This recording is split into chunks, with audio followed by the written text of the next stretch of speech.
अस्सलामुअलैकुम dear students. आज मैं आपका मौजू लेकर आई हूँ कौलतार। ये सबक 9 है और क्लास 7 का है।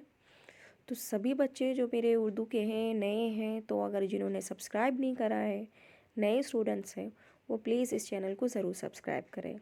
चलिए तो वीडियो शुरू करते हैं। बहुत ही अच्छी स्टोरी है। पूरी स्टोरी ध्यान से सुनना और अच्छे से समझने की कोशिश करना। जैसे आज का हमारा जो सबक है, क्या नाम है बच्चों उसका? कौलतार।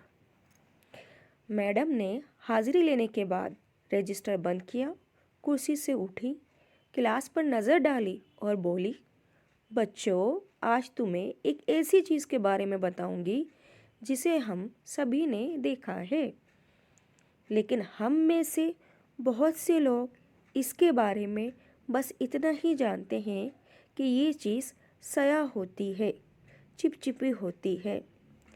गरम करो तो इससे बदबू आती है और ये सड़कें बनाने के काम आती है। बच्चे बोले, क्या बोला बच्चों ने? कौलतार। मैडम ने कहा, शाबाश, मगर सबको एक साथ नहीं बोलना चाहिए। अब मैडम क्या कर रही है? इंस्ट्रक्शन दे रही हैं। कोलतार को कोयले से निकाला जाता है, मगर तुम्हें ये पता नहीं होगा कि तुम जिस साबुन से नहाते हो उसमें से जो खुशबू आती है वो एक ऐसे तेल से हासिल की जाती है जो कोलतार से निकाला जाता है। तुम्हारी वालदा गर्म कपड़ों को कीड़ों से महफूज रखने के लिए संदूक में सफ़ेद गोलियां रखती हैं। किस में रखती हैं? संदूक में। वो गोलियां भी कोलतार से बनाई जाती है। जिसमें रोशनाई से तुम लिखते हो वो भी कोलतार से ही बनती है। यानी जो रोशनाई होती है ना पेन की, वो भी किससे बनती है? कोलतार से ही बनती है। तुम्हें ये सुनकर ताज्जुब होगा कि सैकड़ों तरह के रंग कोलतार से बनाए जाते हैं। इनमें वो रंग भी शामिल है जिनसे कपड़े, रिबन और जूते रंगे जाते हैं, और वो रंग भी जिनसे रंग बिरंगी मिठाइयाँ बनाई जाती हैं।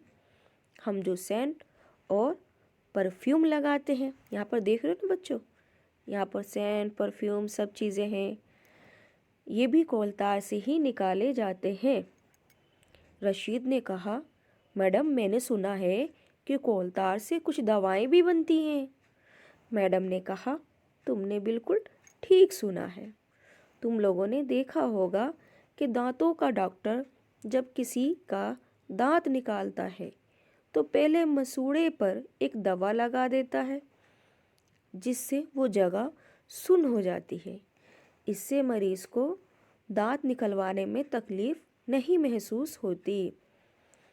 ये दवा भी कोलतार से बनाई जाती है। अशोक, पिछले साल दिवाली में पटाखे छोड़ते वक्त तुम्हारे हाथ की उंगलियां जल गई थी। तुम्हारी अम्मी ने उंगलियों पर पीले रंग का एक मरहम लगा दिया था।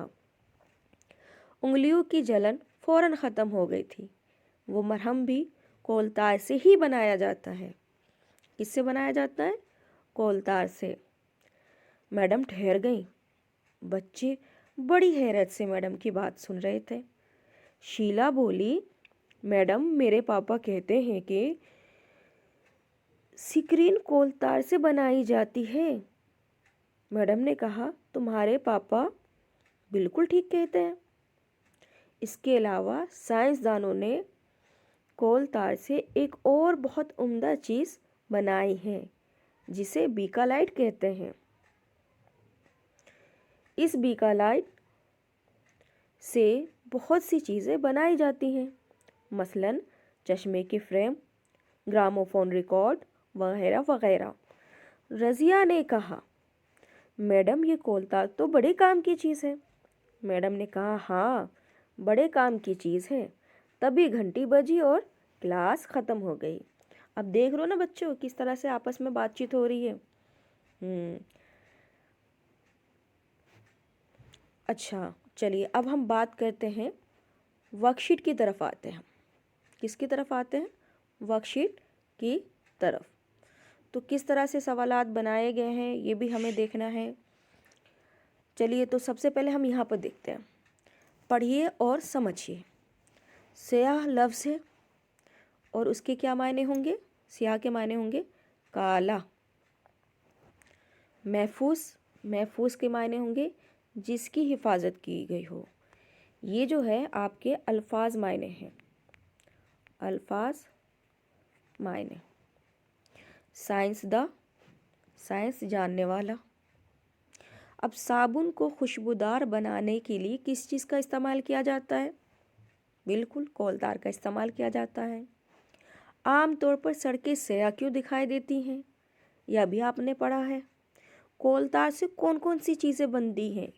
जो चीज़ें बनती हैं वो आपके सामने ही हैं, यानी कि आपने देखा भी चैप्टर में कि बहुत सारी ऐसी चीज़ों के नाम दिए गए हैं जो कि कोलतार से बनाए जाते हैं। जैसे सड़कें हो गई, दवाइयाँ हो गई, जैसे आपके क्या कहते हैं साबुन में जो खुशबू डलती है वो भी कोलतार से है। मरीज़ दांत निकलवाने में तकलीफ़ क्यों नहीं, मरीज़ को दांत निकलवाने में तकलीफ़ क्यों नहीं होती? तो इन सब का आंसर आपको यही मिल जाएगा, क्योंकि वो जगह सुन्न हो जाती है। अब सुन्न जो हो जाती है और वो जो दवा बनती है वो भी किससे बनती है? वो भी कोलतार से ही बनती है। कोलतार से बनने वाले रंग कहाँ कहाँ इस्तेमाल होते हैं? अलग अलग जगह ये रंग इस्तेमाल होते हैं। जैसे आपने देखा इसी चैप्टर में, यहाँ पे देखिए रंग की बात कही गई है। कहाँ पर? पीले रंग का एक मरहम लगा दिया होता है, यानी कलर वाले मरहम भी लगाए जाते हैं।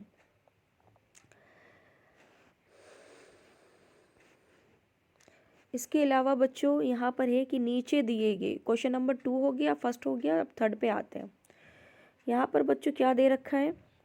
नीचे दी हुई खाली जगहों को भरिए। शाबाश, मगर तुम सबको एक साथ नहीं बोलना चाहिए। तो यहाँ पर जो लफ्ज़ इस्तेमाल होगा वो क्या होगा? यहाँ पर जो लफ्ज़ इस्तेमाल होगा वो एक साथ नहीं बोलना चाहिए। वो गोलियाँ भी कोलतार से बनाई जाती हैं। यहाँ पर जो डैश है इसमें भर रखा है कोलतार। मैडम मैंने सुना है कि कोलतार से कुछ कुछ, अब यहाँ पर डैश डैश में क्या आएगा वहाँ से आप देखकर इसको फिल कर सकते हैं। यानी चैप्टर से आप निकालने की कोशिश करें। चैप्टर से आप इस तरह निकालेंगे कि मैडम मैंने सुना है कि कोलतार से कुछ, अब ये जो खाली जगह है आपको क्या करना है, इसको भरना है। फिर यहाँ पर आते हैं, देखिए ध्यान से, कपड़ा है, नीचे दिए हुए 4th नंबर पे नीचे दिए हुए मिसाल के मुताबिक लफ्ज़ों को बदल कर लिखिए। जैसे कपड़ा है, जैसे पहले एग्जाम्पल है बच्चा, बच्चे का क्या है? बच्चे, ठीक है, बच्चे का क्या है? बच्चे। फिर उसके बाद है बच्चों। फिर आप देखोगे कपड़ा, कपड़े का क्या हो गया? कपड़े। फिर हो गया कपड़ों। इस तरह जूता, जूता का क्या होगा?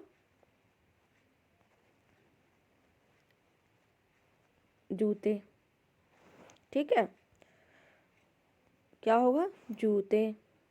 इसके अलावा जूतों। फिर मसूड़ा है तो मसूड़े, और फिर होगा मसूड़ों। चश्मा है तो चश्मे, फिर होगा चश्मों। इस तरह से आप बनाकर लिख सकते हो। अब यहाँ पर आता है खुशबू, तो खुशबू का बनेगा बदबू। आपको क्या करना है? मिलान करना है। सया का होगा सफ़ेद, हाज़िरी का होगा गैर हाज़िरी, मालूम का होगा नामालूम, अगले का होगा पिछले, और गर्म का होगा ठंडा। तो ये क्या है? एक दूसरे से मुतज़ाद अल्फाज है, एक दूसरे से अपोजिट वर्ड है, और हमें क्या करना है? इसका मिलान करना है, मिलाना है इसको। तो अलिफ और बा के सही जोड़ को हमें मिलाना है। अब एक क्वेश्चन आता है 6 नंबर का। क्या क्वेश्चन है? ब्रैकेट में दिए हुए लफ्ज़ों को पढ़िए और जुमलों में इस्तेमाल कीजिए। जैसे यहाँ पे लफ्ज़ दे रखा है होना, स्कूल में रोज़ाना हाज़िरी होना है, ये तो सही लफ्ज़ नहीं होगा, तो हम यहाँ पर लिखेंगे होती है। ठीक है बच्चों। इसके अलावा मैडम ने क्लास पर नज़र, यहाँ पे सामने क्या लिखा हुआ है? डालना, तो हम लिखेंगे डाली। फूलों से खुशबू क्या आएगा बच्चों, बताओ, आप बताओ। यहाँ पर तो आना लिखा हुआ है। अगर हम ये लिखेंगे कि फूलों से खुशबू आना है तो फिर लफ्ज़ गलत हो जाएगा। तो हम यहाँ पर लिखेंगे फूलों से खुशबू आती है। रशीद रोज़ स्कूल, यहाँ पे जाना लिखा हुआ है, लेकिन हम क्या लिखेंगे बच्चों, हम लिखेंगे जाता है। रशीद क्या करता है, रोज़ स्कूल जाता है। हमारी किताब ख़त्म होना नहीं, हमारी किताब ख़त्म हो गई। क्या लिखेंगे हम, हमारी किताब ख़त्म हो गई, ऐसे लिखेंगे। ठीक है। अब एक और बहुत अच्छी सी दिलचस्प चीज़ है, वो ये कि यहाँ पे 7वें नंबर पे है कि सबक में लफ्ज़ साइंस दा इस्तेमाल हुआ है, जिसके मायने हैं साइंस जानने वाला। इस तरह नीचे दिए हुए लफ्ज़ों के आखिर में दा लगाकर, ध्यान रखिए बच्चों, दा लगाकर लफ्ज़ बनाना है। अब यहाँ पे सियासत है तो सियासतदां, एग्ज़ाम्पल दे रही हूँ मैं, ये मिसाल है। कद्र है तो कद्रदां, कानून है तो यहाँ पर आप लिखेंगे कानून, यहाँ पे लिखेंगे कानून और यहाँ पे दा, कानून दा। इस तरह से आप बनाएंगे। फिर यहाँ पे राज है तो राजदां, ये आपका मुकम्मल हो गया। इस तरह से आप खुशखत भी लिख सकते हो, अलग अलग तरह के अल्फाज ढूंढ के लिख सकते हो। तो आपका चैप्टर ये वाला कंप्लीट हो गया है। आई होप आपको मेरी वीडियो पसंद आई होगी। अच्छे अच्छे कमेंट बच्चों ज़रूर करना। और जो आज मैंने स्टोरी सुनाई है, कौन सी सुनाई है स्टोरी, खोल